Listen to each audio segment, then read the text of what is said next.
like to thank our sponsor, Confined Space Coffee, not just providing excellent coffee, but also working to rescue those who are caught and trapped in confined spaces. Men at the Movies listeners can get a 10% discount on your first order using the code MATM at checkout. So go to their website and elevate your work. Coming up on the Men at the Movies podcast, we discuss On a Clear Day, a 2005 Scottish film, not the Barbra Streisand one. This is the story of a man struggling to find meaning in his life after losing his job. Father longs for admiration from his son, and a son longs for approval and affirmation from his father. And like ships passing in the night, or in this case, the English Channel, we see Frank and Rob both struggling to connect. But in the end, we see a father reaching down to rescue his son from the grief and the pain and the trauma of the past. So join us as we discover God's truth in this movie.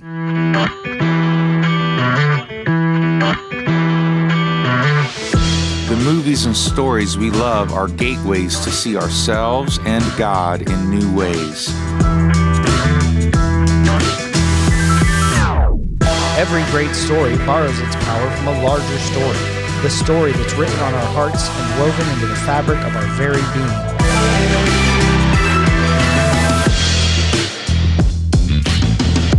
Hello and welcome to the Men at the Movies podcast. My name is Paul McDonald, and before I bring in Whaler, just wanted to let you know if you're listening to this, you probably want to go check out our YouTube channel, youtube.com/@menatthemovies, where you get to actually watch Whaler and I have this conversation. But the real thing that I want to get you to see is the clips from the movies themselves, because they might sound good as you're listening, but getting to watch it, that it packs a lot bigger punch, especially some of the clips that we're going to get to talk about today. So head over to the YouTube channel, like and subscribe to us so you don't miss any of it. And if the actual conversation is too long, well, over the course of the next couple of weeks, we'll put out shorter clips where you can just even watch the scenes and go from there. So with no further ado, Brother Whaler, Easy Company, how you doing, man? Hey, buddy. I thought you were going to say the thing that you actually wanted them to see was two dashing fellows on screen. And I realized there was going to be something else altogether, like the movie we're talking about. Well, you've got the hat, the beard, the you are the stylish fellow for sure. Me, I'm just a dude in a hoodie. Oh, I mean, the reason the hat's here is because the hair isn't anymore. I've got to manage my affectionate envy the whole time I'm looking at you. I have it all up in a bun, so you can't really see it. But yeah, I don't want to cause you to sin with envy just from starting out. Thank you for protecting my heart. That's all that matters to me. Mm-hmm. So enough of the bromance. Let's talk about this. We are talking about On a Clear Day You Can See Forever from 1970 with Barbra Streisand, Jack Nicholson. No, we're not. We're not talking about that movie. This is not that movie. This movie you may not have heard of. Came out in 2005. It's a Scottish film, but it has Pippin in it, Billy Boyd, and it has two other dudes from Braveheart. So what more? And it's about swimming the English Channel. What more do you want? It's a riveting film. And, the audience has it put together what the process is like now. We have a relationship where we communicate about things other than movies. And it's like, hey, by the way, what movie you want to talk about next? And then we argue, which is nothing like an argument. It's two guys wanting the other to make the decision. In this case, my wife chooses for both of us later. And then in the part where it's the space where I know you've watched the movie, we've yet to talk about it, and I ask, do you like it? And your response is, I didn't not like it. It's like, I take it, I'm asking you to give your time to a piece of cinema. Yeah. And I want it to be good time. Mm-hmm. And when you didn't not like it, it feels like I wasted your time. Well, I just want to point out that this movie was set in Scotland. It won actually some film awards in Scotland. And you know what else is from Scotland? Scotch. Yes. Which is sometimes what they call an acquired taste. So just like tasting a scotch, I was like, I need to think on it. Saying I didn't not like it, there have been movies that we have done that I have not liked. Not you and me, but just in general. I mean, you do over 200 movies, you're going to have some stinkers in there. You're going to have one that you just say, no, we're not going to do that one. And so there, as you mentioned in our conversation before, there are some legit funny moments. It is an interesting story told because they never really are clear with what happened. There's a lot of blanks that they sort of leave you to fill in, which I think is sort of a British way of doing it. But from what I understand of Jewish literature, it's also the way that is written. There's a lot of gaps and some vagueness, and it is up to the reader to fill in the gaps. Is that a fair assessment so far? Yeah.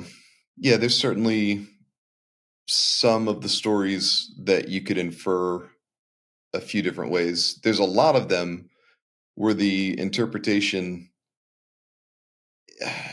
it's not emphatic because what they're doing is they're sending you on a treasure hunt. So the interpretation is waiting to be found. It just doesn't have a neon sign pointing at it. There's an X marks the spot sorta treasure hunt that you're going for. Yeah. As you were intrigued because I had said, I found it a little bit predictable. That was one of the knocks I had on it because it's in the blurb, it's like, this guy's going to swim the English Channel. It's like, well, okay, so he's going to decide to swim the English Channel. He's going to start training. He's going to want to give up, decide not to, and then swim the English Channel. All those beats happened. And for whatever I think of the movie that led up to it, and like I said, it's not bad, but you don't want to drink a nice peaty scotch when it's 90 degrees. And much like a good scotch, this is a movie that you sit by the fire and drink a scotch on a 40-degree rainy day, and you will love this movie. If that makes sense. When you started with the Scotland interlude, I really thought this was going to be just a hardcore non sequitur. But man, that was a beautifully woven syllogism. Thank you. You did that thing. That is one of the nicest things you've ever said to me. Back to the bromance. Many nice things in that catalog. So, and all of that, you get to the end, basically the climax of the movie, and there's still some emotion choking you up, just like if you take too big of a gulp of scotch. But I loved that moment, and because of it brought you slowly. It didn't force you down a road. It didn't explain everything. It just let you interpret those things. And that's why I think it's probably a 2 or 3 watch movie, much like a acquired taste of scotch, to really get the nuance of this film. Yes. I don't think any better metaphor you could have appealed to alleviate my hurt feelings here. Sweet. Yeah. Masterfully done. You might be manipulating me, and I'm still okay with it. No, I do not. I would never do that to you.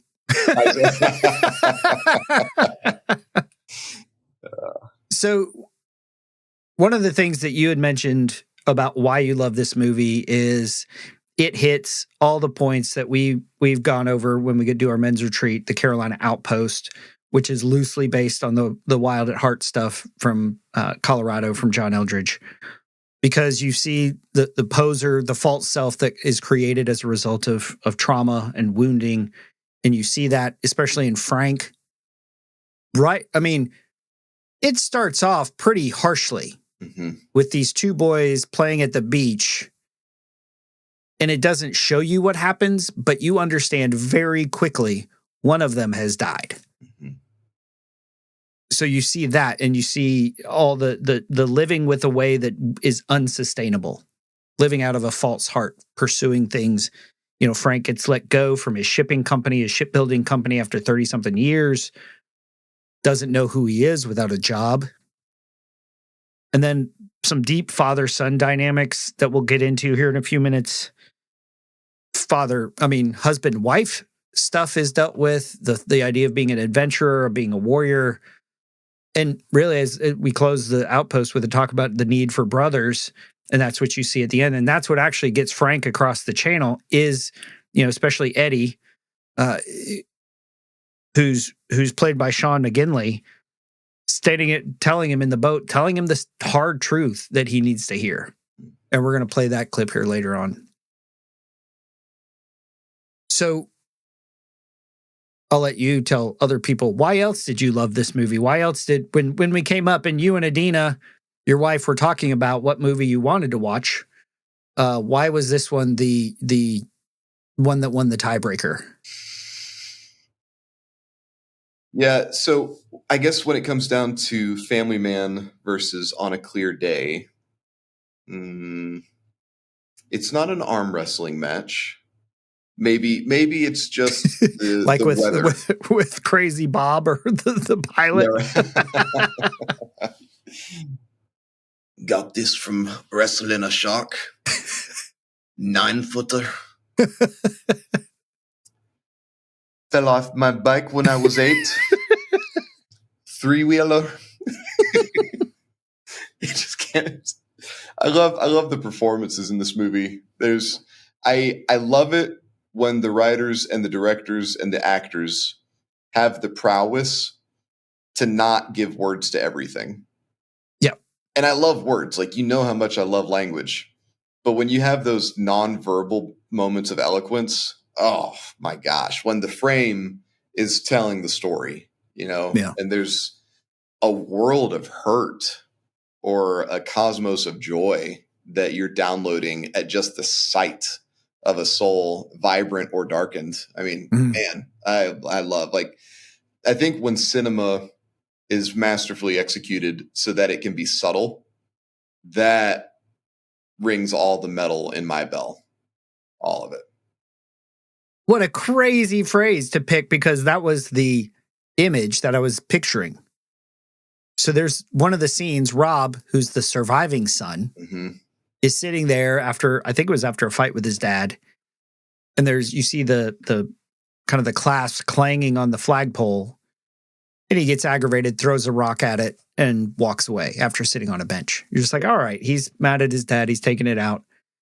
Later, you'll see that as he's standing on his beach while his dad is going after his drowning brother, you hear that same clang against the flagpole. And then at the end, as they're waiting for his dad to finish, they're waiting for him basically at the finish line, at the beach where he's going to arrive. One of his sons is playing with a toy, and it's clanging on the metal railing. They never explain it. They never talk about it. But throughout, you're just like, oh, yeah, that's why that stuff gets on your nerves. Mm-hmm. Yeah, you see the trauma trigger without it being labeled that way. Yeah. I love that term. We recently had a issue come up with our dogs. One of my dogs is a little bigger than the other, likes to boss the other one around, and sometimes it can get a little violent. To the point that we've recently had a discussion about rehoming one of them because it didn't work. Now we're living in a separate house where it's like those dogs can never be in the same room together. But like after the last event happened, I remember driving and thinking that it's like living with an abuser. We're always on eggshells. We're always cautious about where Astrid is. She's the bully. We always have to be aware. She can snap at any moment. And again, the idea of living on eggshells, waiting for the bomb to go off. And so when we said we're going to try this separate as opposed to getting rid of her, my daughter got very emotional, and I was like, what's going on with this?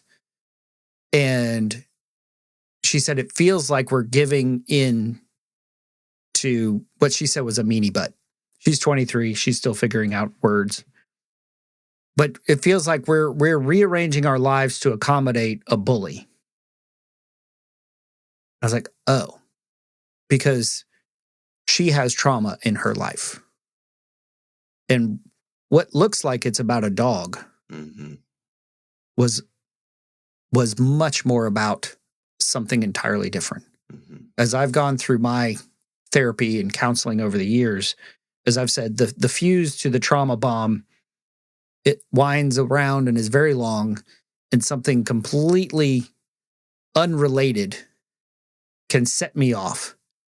And I don't mean like in an anger, but feeling hopeless, helpless, a victim, powerless.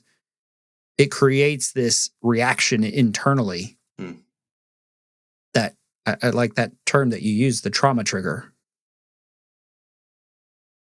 Because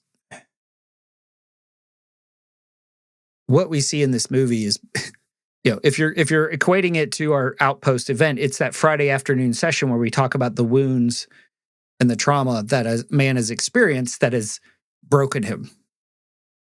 I just recently had a conversation with Pablo where we actually talked about the kid and we talked about the shattered heart. And that moment, like most movies don't start the first scene with the heart shattering moment. But that's what we see happen here. Yeah, it's a film where you get to see reconciliation happening even with people that don't have a lot of coaching in how to do that. You know, they're very ordinary people. Nobody is, at least in my watching of it, there wasn't a person I was like, I want to grow up and be that guy. It's not that kind of, I want to be him or more like him. There's virtues that you get in different characters. There's people to like, but they're very ordinary, not especially exemplary, even for, getting your name in a list of people that have swum the channel. Like that's a difficult feat. It's not an easy undertaking. I don't want to be Frank all that much. Maybe we could hang out. Not a man I aspire to be like all the way. But man, do I cherish watching him figure out how to do his life better. In that chapter. His friendships, his marriage, his son, his own orientation to having meaning when what you thought was your forever career path suddenly implodes after you were deeply invested.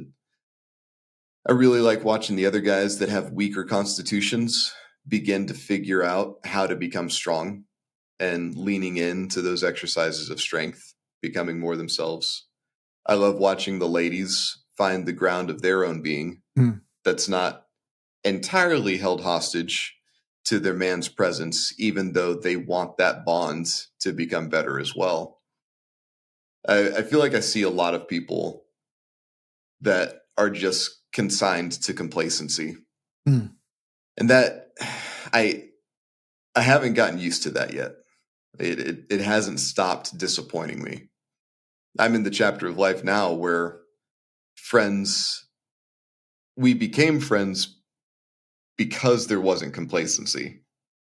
And now I'm continuing to see more of my friends becoming more complacent. And that changes the relationship radically.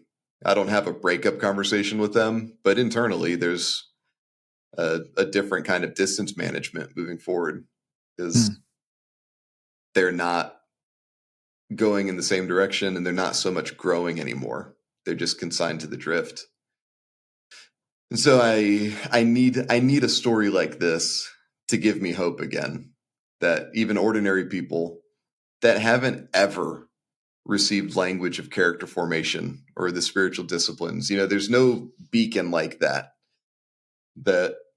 jostled in the right way through the things that God has made generally available to all people. He makes the rain to fall and the sun to shine on both the righteous and the wicked. Some people in the middle there, it's like, yeah, they can get better at life. It doesn't have to be the same thing forever. I just feel like that's much of the world. The Benjamin Franklin quote, most people die at 25 but aren't buried until they're 75. The older I get, the truer that perception is in my experience. Where I don't feel like I see many people that grow up beyond the high school version of themselves. They might advance in their career field. They get chronologically older. They don't ever really become a better, wiser tree than the one that stopped growing effectively somewhere between 18 and 25. I like it a lot. We've got people in middle age that are growing again with each other and in themselves. We were talking before, and I shared with you how I'd been struggling with this sense of resignation. This idea like this is as good as it's going to get. And pulling that, you see that with the guys, especially with Eddie, who's Frank's old, his friend, his peer. They're about the same age, it looks like. And then Danny, who also was let go out of a job, doesn't seem to have a lot of hope, looks up to Frank. But going back to that idea of the trauma trigger, in one sense, and you keep throughout this movie, you see flashbacks of Frank going back to that day at the beach where his son drowned. I think we see his name on the tombstone, but I don't remember them actually saying it. Well, I think they say it in the pool scene. So in that scenario, you see a man in Frank who did everything he could to save his son, and he couldn't. He couldn't swim fast enough. He couldn't do CPR good enough, or he did everything he could, but it failed. And so then you see the big ship going out. They christen the ship. It goes out. Everybody's cheering, and Frank's out of a job now. And you see those flashbacks back to the beach because after 30-something years, he's worked as hard as he could. He's done everything he can, and they're letting him go. They're firing him. And again, that trauma trigger of you were helpless then, you're helpless now, and you see him suffer a couple panic attacks and freak out, and because he doesn't know who he is. On the one hand, he's lost his job, which is a stressor in and of itself, even if it's not connected to a previous trauma, the loss of a son. And as the movie goes along, you see Frank with his son, Rob. And Rob now is a grown man. He's got 2 of his own kids. And Rob is a full-time dad. He takes care of the house, the kids. He takes them to school. He's always there with him. And Rob has a belief that his dad is disappointed in how his life turned out because he doesn't have a job, because he's not working, because he's watching the kids. And there's a scene in the birthday party where Rob accuses his dad of, it's like, you don't ever know what the kids have for their presents because mom always buys them. And so in a sense, Frank is living with the burden that he has disappointed his son by not being there, probably by not being enough to save his brother. But then always disappointing. It's no matter what Frank does, it's never enough for Rob. So I was going to play our clip, the first clip that you mentioned you wanted to talk about was the coffee clip. And so this is relatively early in the movie. They're walking along some random street, and they just happen to run into each other, Rob and Frank, and they have a conversation that is pretty brief, but it tells you a lot about the state of their relationship.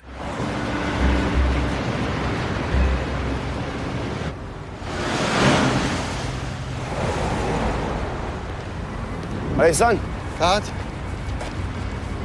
Okay? You? Yeah, good. Busy?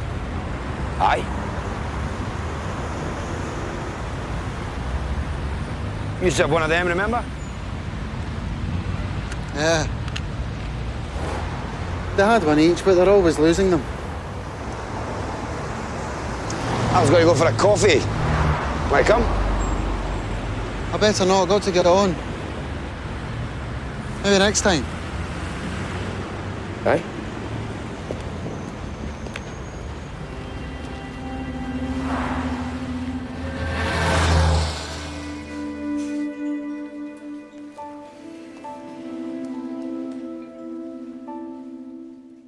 Another thing, I think there's a lot of that in the world. People wanting each other, missing each other because they don't know how to cross the space between. Mm. A son desperately needs his dad's approval, wants his affirmation. A dad desperately wants his son's admiration. And so each of them has so much more power over each other than they know. Mm. That simple coffee could begin to repair that. But neither one of them knows how to say the hard thing about where they need the other. And so this overture of, it's going for a coffee. You know, it just, from the son's perspective, I see why he says no. So he doesn't want to be an oh, by the way. Yeah. He already feels like an oh, by the way in his dad's life. He wants to be a point of pursuit. He wants his dad to yearn for his heart, not a, we just bumped into each other, might as well. And it's not that for Frank. He wants his son. We see the conversations he's having with his friends about wanting his son, but he's not having those conversations with his son. It's a different level of courage or wisdom. Mm-hmm. You know, maybe it's just that wisdom. Most of us, we do what we've seen done, right? Kurt Vonnegut's word, you can't become what you can't imagine. Mm. And most of us with the mirror neurons, we imitate what's been demonstrated for us. It's a rare person that will innovate beyond what they've seen in real time. And so you've got two fairly ordinary blokes, as it were, and they don't know how to rekindle a fire that's gone out a long time ago. And then you see them alone and they're hurt by themselves. Just devastating. It's beautifully painful. Yeah. Painful is a good word. I remember the scene where where Rob had taken the boys swimming, and then Frank goes back to the dressing room to surprise them and I think try to do something that he loves, because Frank loves swimming. And he wants to enjoy that with his grandsons and show up, and he's hiding in the dressing room to pop out. And then the mom comes into the dressing room and they're like, nobody's here. And you see a guy who wants to be a part of that life so badly, but lacks something. Mm-hmm. It could be courage. It could be just how to do it. As you mentioned, like if you've never seen that, how do you engage with tenderness, with joy, with play? If you're a man who's been working all his life, and that struggle is going to come out later. And I think that's part of the discomfort, as you mentioned, with the movie. You said it was painful. It's painful to watch because you want more for Frank and Rob. And we want more for ourselves. It creates this ache, this longing of where am I lacking, either with the brothers, the fellas to go swimming with, or where am I failing with my kids, or where am I failing with my dad, right? Like that's some of that's some of those deeper issues that I think this movie touches on. And for some people might hit that trauma trigger and say, okay, what do I do with this?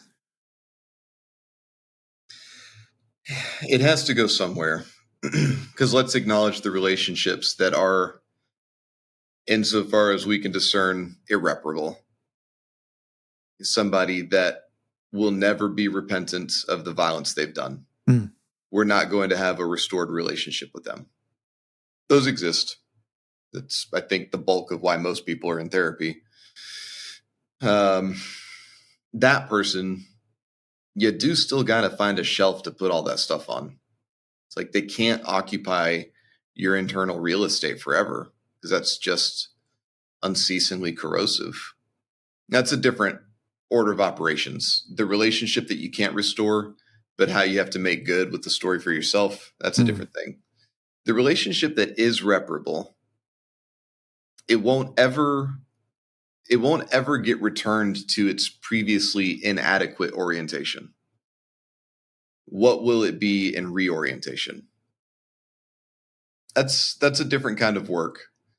But man, I just think in practice, all we see most of the time is people drift away from each other because it's hard work to do. Or if you're stuck with somebody, it just becomes a civil arrangement. But the vibrant dimensions of the relationship never really get catalyzed again. And so the willingness to ask for that, and how different is that scene on the bridge when it's not that scene on the bridge, Or it could be. Let's keep it in the same frame. Frank sees Rob, and you see them, kind of protecting themselves. Like all the body language is not wanting to be vulnerable. Yeah. And so looking tough, Oh, I'm busy. Mm-hmm. Yeah, busy. Neither one of them have anything going on, but they need to be seen as a certain kind of man, especially by each other. Man. Yeah. Dad wants the son's admiration. Son wants the father's, what's the approval? Approval. There's a word that sounds, it alliterates. I said it earlier. When you speak into somebody, affirmation. Yeah. Father wants the son's admiration. Son wants the father's affirmation. Nobody else can deliver it to them better than the other. They might get shades of it with other masculine relationships, but it will never replace that line between the two of them. And so if Frank is just willing to say, I miss you.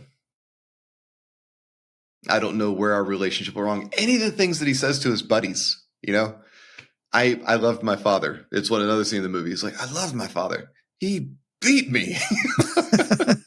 I love my father. He's like, I've never laid a hand on Rob once. And I just never understood why he has nothing to do with me. He could say that. He could say those words to his son. I don't know what I did wrong. I don't know where I started to miss you. I would like to restore the paths between us. And so if you're busy, I get it. Is there a time we could set aside where we could just meet and talk and see where things go? Maybe you need to confront me and there's stuff that I need to say I'm sorry for. Maybe there's stuff I'm just totally unaware of.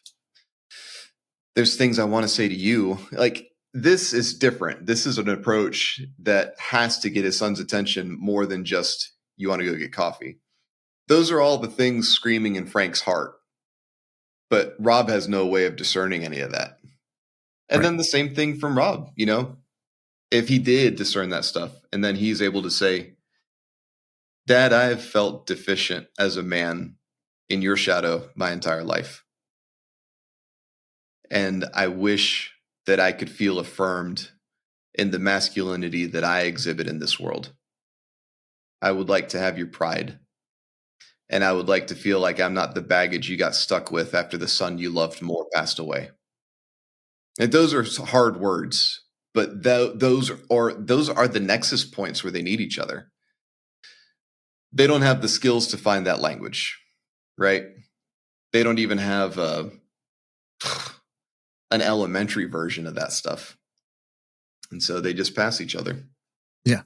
I mean, how many men, I know we have this prevalent in our relationships, you know, how many masculine friendships have we had where we have knowingly had to initiate him into being comfortable with masculine affection? Anything from a hug to an encouraging word to being like deep in the trenches of some hard life stuff. You know, I've got a lot of friends that didn't used to be comfortable hugging. They didn't used to be comfortable with after dinner toasts and we're going to give you some big language on your birthday. And then it becomes part of the culture. It's like, all right, I can handle awkward at the beginning. What I'm not going to suffer is never engaging this stuff. If it takes time to flourish, no problem. If this seed is only dormant because we never learn how to tend it together, that's a tragedy. I love that you just used that phrase, the seed lies dormant. I just watched this clip from a documentary about how the desert changes when it rains. Seeds can lay dormant for years, decades, centuries. Yeah. But all it takes is water to bring that seed to life. So we're going to go jump in the water with this next clip. Because as you mentioned, that seed is still there. The seed of father-son desire for a relationship is still there. And what you see in these guys is two guys who've never processed their grief. And from my own work with my own grief, the phrase is like, grief is always going to be processed. It can't lie dormant. And this scene, there was an earlier scene where Rob had asked Frank, "Oh, I've heard you're going to swim the channel." And for some reason, Frank is keeping it a secret from his family. Training hours a day with his buddies, but his wife and his son are in the dark. And a couple days later, it comes out that Frank lied to Rob in this party situation. This was the same party where Rob had accused Frank of never knowing what the gifts are because mom always bought them. And so Rob shows up at the pool where Frank is training.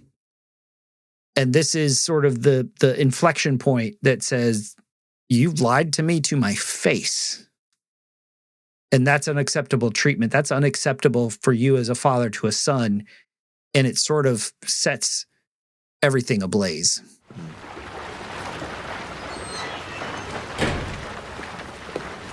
Look who it is. Three wise monkeys. Hey, Rob. Your dad's just got a few more lines to do. Why don't we wait for him outside? I know about his little secret. I just want to talk to him. Is that all right? No, come on. Eddie. Hey!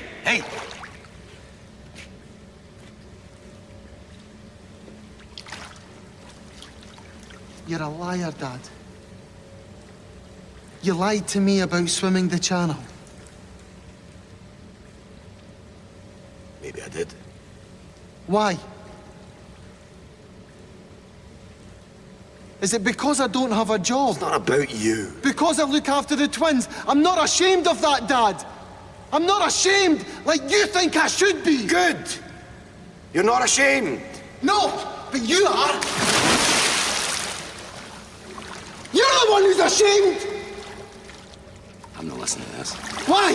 What are you afraid of? Afraid I'll drown! Look at me, I'm drowning!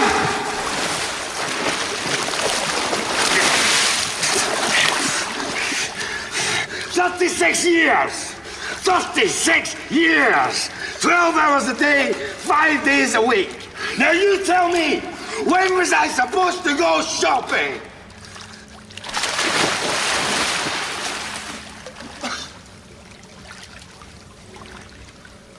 What keeps us from having those hard conversations is that we put our own stuff in the other person's head. Mm-hmm. Like at no point in this movie did Frank ever seem ashamed that his son didn't work. At no point. I don't know that Rob ever blamed Frank for not shopping. Like he knew he didn't have the time. He knew he worked. Like that wasn't, he didn't give a shit about the presents. Presents. He didn't care about the presents. He didn't care about the gifts, the toys, the whatever. But what his young boy's heart, the Leb Shabar, the shattered heart, what his young self was crying out for is his dad's presence. Presence. Dad, just show up. Be a safe place for me. Because he didn't feel safe. I mean, that's what made that one of the things, that was a painful scene. But one of the things was he held his son underwater. Yeah, so I mean, that's what's arising for me from watching that. What about you, Whaler? Yeah. He didn't do that well. He didn't do that well. There we see an immature dad. Mm. And that is, he wasn't brave. You know, his son, maybe we can imagine a more mature version of this, but it's stupendously brave at every point, you know, to get all the way to the pool, to go through the door, to pass the buddies, to throw a jibe at them, to shove him away. Like, you know, he's going to have this reckoning with his dad. Jumps in the water with his clothes on. I mean, screams in his face. How many sons have fantasized about that moment? The thing you would scream at your father, desperate to get his attention. He does all those things. It's going to be messy. It is on the dad to be the more mature version. We do have to expect our kids to make some mistakes as they're finding out how to process who they are in a world that's dizzying. And so my kids might confront me one of these days in a way that looks really ugly. I hope I'm practicing now to be prepared for responding with grace and not turning my back on them and just saying, I'm not listening to this. And then to get physical about it. I can handle the moment of, we're going to reset this so that there's no more screaming in each other's faces. I don't wish for this to happen, but I can imagine a world where if I had an adult son that approached any kind of physical menacing space with their mom or their sisters, we're going to have a moment. I'm pretty sure I'll keep it in bounds, but that's not going to continue, and it's also never going to happen again. But then to be able to restrain that, right? I can handle the dunking for an instant, but then he doesn't let go. Yeah, then he's really putting the fear of, how dare you confront me? It's thoroughly immature. You know, he's lucky he doesn't lose his son forever after that. Oh, yeah. But then, even in the ugliness of it, screams at him the thing he wished his son would recognize. Like, the reason he worked like that all those years is that was the best he knew how to do to take care of his family. That was the chief end. But Rob has never been able to translate dad's work into dad's affection. Mm-hmm. And the reason he has his stuff projected into Frank's head is because Frank never gave him another story to inhabit. Mm. He never gave him words to cling to. And so in the absence of data, Rob writes his own interpretation, and it's not good. Yeah. That's what I tell my kids. If I don't hear from you, my mind is filling in the blanks with the worst. Yeah. Because Rob's not the only one who had a shattered heart. Mm-hmm. And I think at that moment, Frank goes back to that day a couple decades earlier, that trauma trigger where he's not enough. And that's what he screams. I worked 5 days a week, 36 years, and that's not enough for you. You want me to go shopping. I'm not enough. And Rob is afraid that his dad thinks he's not enough. Right? That core question that we talk about at the Outpost and that John Eldridge talks about in Wild at Heart. Do I have what it takes? And they both are looking to the other to answer that question, and it repeatedly comes up as nope. Because they fill in the blanks. And so this comes up again. I'm jumping forward again. Frank's actually swimming the channel. He's going through. Now the tide has shifted. It's coming against him, so he's got to work really hard. He's less than 3 miles away. And he has these flashbacks as he's swimming of trying to save his son. This is probably the most clear picture we have of what happened that day that his other son died. I mean, he sort of dead man floats there for a minute even of, I'm done. I can't do it. I've given it all I have and it's not enough. But thankfully, Frank had his band of brothers there to interject, to speak truth to him, to say those hard things that up to this point, no one else had really had the courage to say. I need to go out, lads. What do you think you're doing? Why don't you just take it slower for a wee while? See if it passes. I'm sorry, Ted. I can't do it, man. You're nearly there. Look, it's not far. I can't do it. Frank, your body's hurting because you're beginning to burn fat. It won't last, though. If you carry on, you'll get through it. Yeah, Frank, it's just the pain barrier. It's all in your mind. Get me out! It's too far. Bollocks, it's always been this far. Will you come in and swim it then? Fine, get on board, we can all go home. All my life I've looked up to you, Frank. All my life. I never saw you back down from anything. It's too far. I'm nobody, me, I know that. But I'm not daft. I see what's going on here. Out here in the middle of nowhere. But he's not here, is he, Frank? He never was. It's taken you 23 years to find that out. So what now? Well, I'll tell you what now. You get back to swimming, and you shut up about how far it is, and you shut up about how much it hurts, because you don't have a choice. You never did. So come on.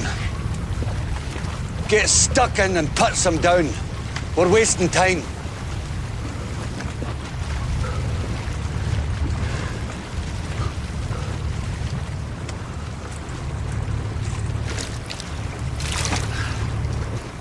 I'll go in then.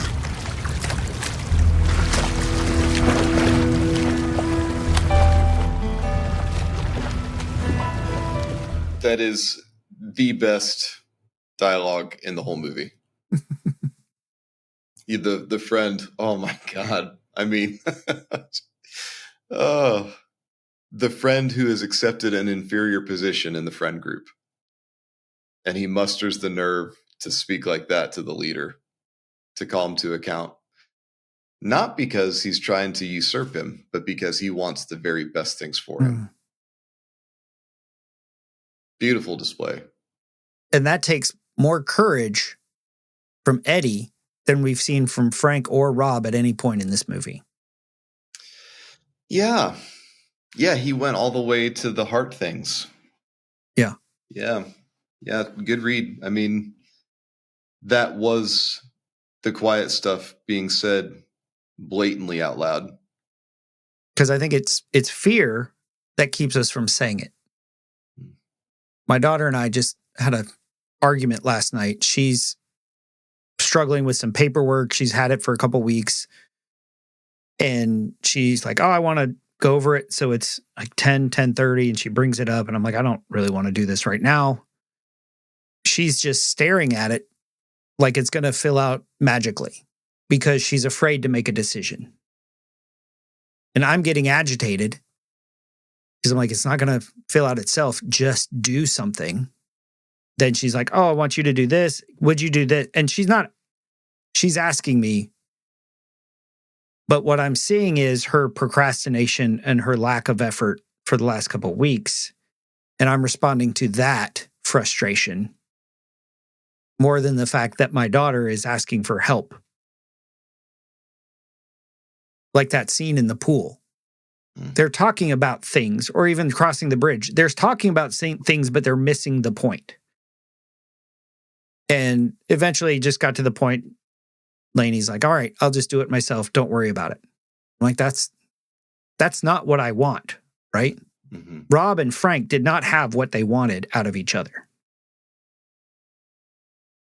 And so I was talking with my wife, and she just said, well, it's got to be really hard for her because she's 23, doesn't have a partner to bounce ideas off of, to give affirmation of, yeah, this is a good idea. And for me, I'm dealing with the uncertainty of being in a parent role to my grandson for a certain degree of time, but also fearful of overstepping my bounds because I'm not parent, right? Like, she's the boss. I want her to make the decisions. I don't want to step on her toes. You're like a sous chef in the kitchen by yourself a lot. Right. But that's probably the wrong way of looking at it. Because in her mind, she's the sous chef. And she's looking to me to be the head chef and asking me for this help. And I'm like, well, he's your kid. You should figure this out. It's your life. You should figure this out. You should have called them. This is your responsibility. Like, I was missing what she was asking, right? Like Frank has the whole time with Rob. And we all get to this point where what we're doing isn't working anymore. He's not out here. The itch can no longer be scratched by what we're doing. I mean, working with Proven, you see this all the time. Where when you're trying to build up men with sexual integrity, families with sexual integrity, but they reach this breaking point because where they're going to soothe their aching hearts, but it's not a good place to go, but it doesn't work.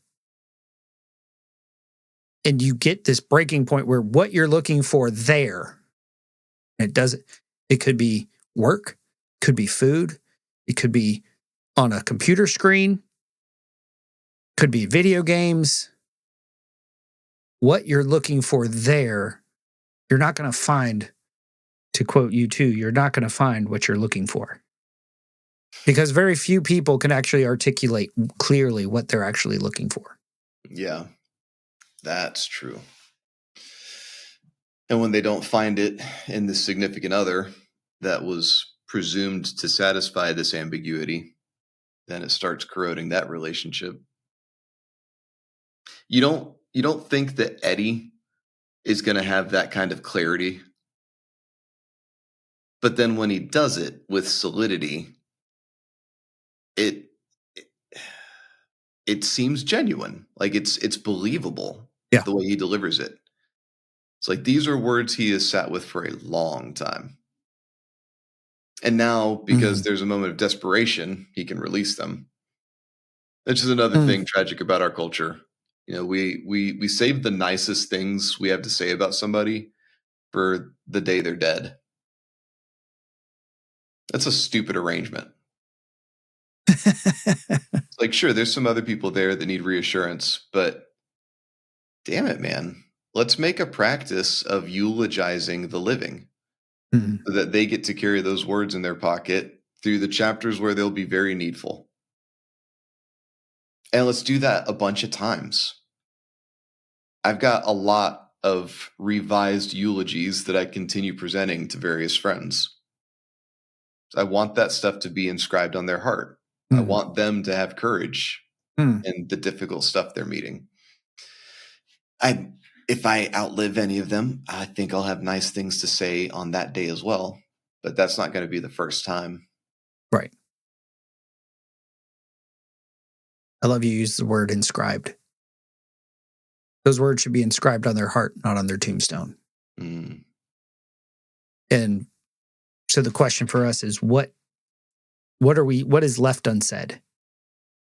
You know, one of my best friends has been dealing with pancreatic cancer.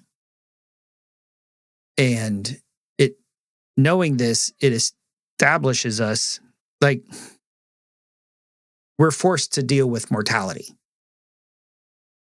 When one of our best friends is going through this and he doesn't really know how much longer he has. Mm-hmm. Not that any of us do, but he seems to be on the clock.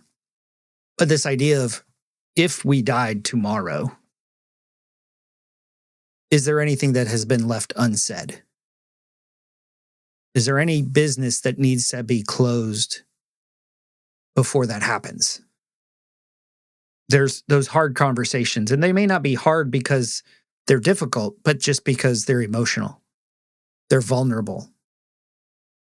But it's on the other side that they're really good because those words have been inscribed on their hearts.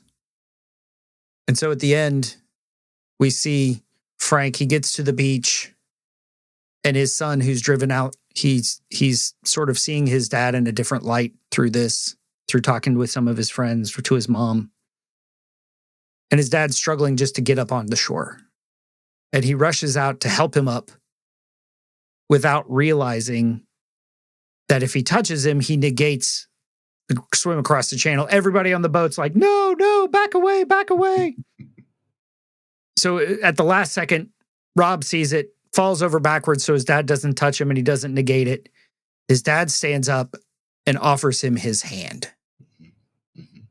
This is that moment that the tears start filling the eyes, kicks you right in the heart nuts. And he lifts him up and hugs him.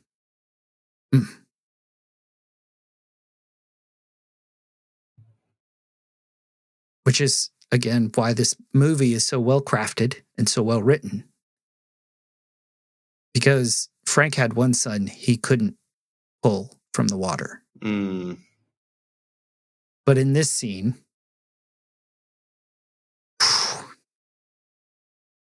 we see a father restore his son. And they embrace. And that's like the end of the movie. I don't know, to me, that's the power of the gospel. Right? One of the words I've been sort of marinating on is the miracle is the transformation. Transformation is the miracle. And in this movie, that's the miracle. That's the happy ending. Is a father and son reunited. A father reaching out to his son and saying, you know what? Getting my name in the record books doesn't matter. You being here, your presence does. Yeah, it's everything you want after that kind of an emotional ride. There's still some stuff unresolved, but those lanes are open again. The traffic between them can move. I love the way you just framed it. He has the opportunity to redeem that pain by pulling another son out of the water. And they're in contact. Like you see them meet soul to soul again. And that's enough. We don't get to see everything, but we get to see enough. I'm probably going to be messy. You know, they don't look like guys that are going to find the books of becoming expert at heart restoration stuff. But they're not alone anymore. There's a lot of hope in that. So, Whaler, if you ask me, did I like this movie? I liked this movie. You win. After through this conversation, I have acquired the taste for this fine peaty scotch. Yes. That has happened to me because of Men at the Movies. I had no affection for The Secret Life of Walter Mitty. Walter Mitty, thank you. Should trust myself the first time. But then you and Patrick talked about it, and I was like, man, I watched a different movie. I had to respect it, especially all the points that resonated with Patrick. I was like, okay, that's a different lens. I can begin to like that. So it looks like Men at the Movies is doing some work of promoting one's previous experience with a piece of cinema. What do you mean? You went from I did not like it to now I like it. Mm-hmm. I went from I hate that The Secret Life of Walter Mitty even exists to okay, I appreciate it now. It's all good. The hardest thing to accomplish is to change somebody's mind. And this is evidenced in what most people don't realize is a Hebrew idiom. When the master says that you will have faith that moves mountains, that's idiomatic language. To move a mountain at that time in Jewish culture was to change somebody's opinion on a subject. And it changes how we orient to that passage. It's like we think about faith being big if it's miraculous. Look at our culture the last several years and how intractable people get and how they think. Just like petrified in their ideology. Change the way somebody thinks. That's a big miracle. I was listening to the Bible. I was listening to some meditation app, and they read the story of Jesus with the Peter and the fish, where Jesus first calls Peter, and they go out and cast your nets. Okay, we just fished all night. We caught nothing, but since you said so, I'll throw my nets out. And then Jesus says, I'll make you fishers of men. And then the meditation was like, if you were there, what would you say to Peter and Jesus? And I'm thinking, man, I want to see more of that. That's awesome. Nets full of fish, people coming out of, all this, the boats were sinking, all this. It's like, let's go see more of that. And then I felt like Jesus was just like, that wasn't the miracle. The transformation of Peter was the miracle. The fact that Peter would submit to my command, Peter doesn't back down to anybody. For Peter to say, because you said so, that's the miracle. So let's open up more for transformation as we move forward these days. May we be men found to be so useful. So this has been Paul McDonald and Whaler Giles talking about On a Clear Day, not the Barbra Streisand one, the Scottish one. We hope you liked it. We hope you join us next time here on the Men at the Movies podcast. Something inside has been awakened. I can no longer be who I was before. But if I am no longer who I was, who am I to be?